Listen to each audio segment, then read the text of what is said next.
Even as an adult, when I get one of these things, I want to rip every door open, eat all the chocolate, and just be done with it.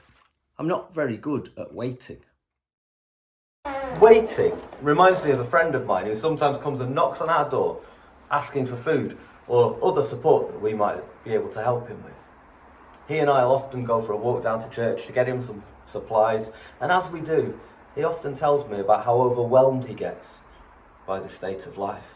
But then we mention Jesus, and a little smile comes to his mind as he remembers that there's a hope in Jesus so much bigger than any of our circumstances. Or I watch the TV and it all just feels like bad news. I find myself a bit like my friend, wondering, when's this gonna stop? Is there not an end in sight? But then I'm reminded of passages like the one that you might have also had in your church in the last few weeks.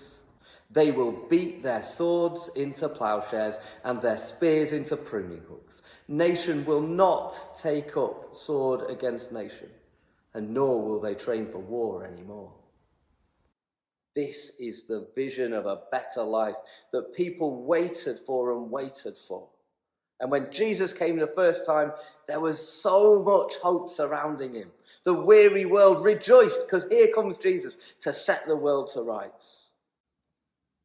And in Advent, we remember that we find ourselves now in a season of waiting again until he comes back, when the beautiful picture of eternal goodness with God will not just be a glimpse that we get every now and again in the midst of this life, but will be reality forever.